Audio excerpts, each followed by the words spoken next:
ऐसा धर्म पालन करें। एक बहुत अच्छे सज्जन संत थे, वो यही सब कथा सुनाए तो एक माता ने विचार किया, अब तक जैसे बीती सो बीती, अब अपने धर्म को पालन करो। अब तक तो हम थोड़े कठोर बोल जाया करते थे अपने पति से, अब तो बोलना नहीं है, अब नहीं बोलेंगे, जो बीत गया सो बीत गया। सो एक दिन की बात भैया, और पंडित जी तो कथा कह के चले गए। अब बोले कि अब हम तो अकेले ही रहे, सास नंद हमारे नंदन के ब्याह है गए, सास रहे ना पास में, अब कहा करे। तो एक पड़ोसिन बुढ़िया मैया के पास गई। बुढ़िया मैया ते कई कछु तो समझ में आई बात, कछु ना समझ में आई। तो ये पतिव्रत धर्म हमें बताओ कैसे कैसे पालन हो। अरे बाबरी बताई तो वही है कि अपने पति की आज्ञा को पालन करे, उन्हें रोटी खवाए के रोटी खावे, उन्हें सुलाए के सोवे, सब व्यवस्था उनके मन की बात करे, ऐसे ऐसे सब बता दिया। तो बोली शिव, हमती तो एक समस्या है, हमें तो सवेरे सवेरे भूख लगे, और बोले तो 12 बजे तक मत दो, और हमें सवेरे सवेरे भूख लगे। तो वृद्ध मैया बोली तो अरे रोटी तो ना खानी, कछु नाश्ता कर लो। बोली नाश्ता, नाश्ता तो पैसान को रोज रोज कहाँ ते आवे वो। बोले तेरे दूध तो है रहो वो, और दूध ना है रहो हो तो दूध ले लीजो, और मैं आ जाऊंगी तेरे घर, दूध को बना खोआ, और गोड़ाते मंगवा लियो एक बूरो, और वह में थोड़ो सो डारियो आटो। अब लड्डू बना लियो सवेरे, अपनो लड्डू को नाश्ता कर लो के ना, ऐसो तो दूध है रो है क्या, रोक ले तो एक छाक को।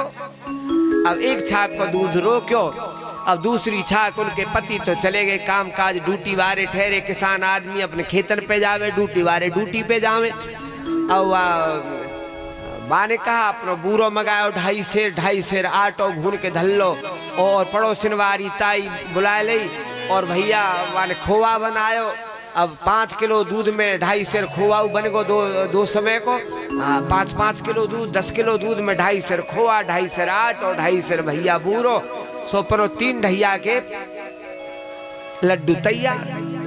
अब बोले मैयो ये अब खाए कैसे जाएंगे, खाएंगे तो अब चोरी ते तो खा नहीं सके, और बताओ आज्ञा कौन पैते लेंगे, और बुने अब पतो लगेगी।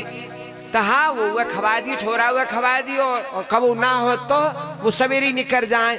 तो एक काम कर, अरे जाके सास ना बाकी देहरी है, तो तू देहरी पैते आज्ञा ले लेकर अब सवेरे सवेरे जागी, काम काज तो पीछे करेगी। बा ने लड्डू निकालो, और 250 ग्राम को एक ही लड्डू निकाल के धर के बैठ गई, और एक गिलास में धर लो दूध, दूध धरेगा, दूध है बाद में पीऊंगी। सो देखे देहरी की ओर, सो बोली देहरी बंदी हमारे साथ सुना नंदी, और तेरी आज्ञा पामे तो या लड्डू खा जावे।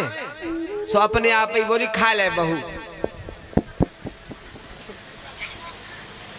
लड्डू खा लो। अब लड्डू खाए कि भैया दूध हो पी लो। अब कई दिन बीते, उनके घर वाले बोले आजकल परिवर्तन है गयो, सुनो जी मैं तुम्हें रोटी खवाए के जब रोटी खाऊंगी, मैंने अपनो नियम बदल दो। अब पहले तो खा लो करती, अब तो मेरे नियम बदल दो, पहले आप खाओगे जब खाऊंगी। और सो बोले कि अब खेतर पे काम हो तो सुबह, और दिन तो भूख के मारे हम तो जा रहे, भूख लग रही, रोटी बनाएंगे, और अब तो रोटी की चिंता ही ना है कि तुम आ जाइयो जल्दी, हम बनाए के तब खवाएंगे। तो सीताराम पहला उल्टा चल रहा है, ये ठोकर चल रही है, उठा लिया हम ऊंचा बोल रहे। तो अब कई दिन बोले जाके चेहरा की रूमानी तो उतरे ना है, और भैया इतनी भूख की कमजोर जे, और जाके अब भूखे कहा है वो, ये रोटी की नहीं कोई इच्छा ना करे, पर है सके भैया कथा में बड़ी शक्ति है, परिवर्तन आ गए हो।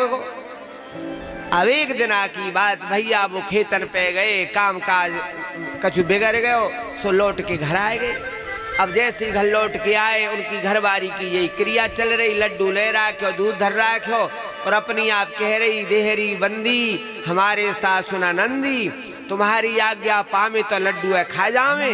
तो अपने आप बोल के बोली खा जाओ, और खाए के लड्डू सो बोले ओए ओए भैया ये बात है।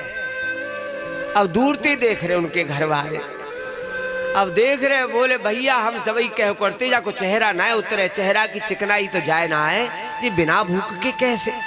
अब तो जैसे ही बोले भाई अब जो पहले खा लेंगे जब देखेंगे। सो अपने आप ही दूर से कह रहे जब भोजन है पूरो, भैया दीवाल और आरे हमारे ससुर न सारे, तुम्हारी आज्ञा पामे तो आप आज यहाँ पर लट्ठोड़ा में। अब घर में आए तो एक ही मारो। अब घर में लोटपोट है कि बोली मो तो चाची सास ने बताई मौका पतोइया पतिव्रत धर्म में डंडौ खाने पड़ेंगे। अब दौड़ी दौड़ी गई, तुमने भलो बतायो हमें, हम तो आज मार पड़ गई, कब जीवन में पिटे ही ना आए। हरे के खाओ तो बांट के तो खाओ, तुम अकेली अकेली खा रही। तो इसका मतलब है कि ऐसे अधसुनी बात और आदि क्रिया को कभी नहीं अपनावे।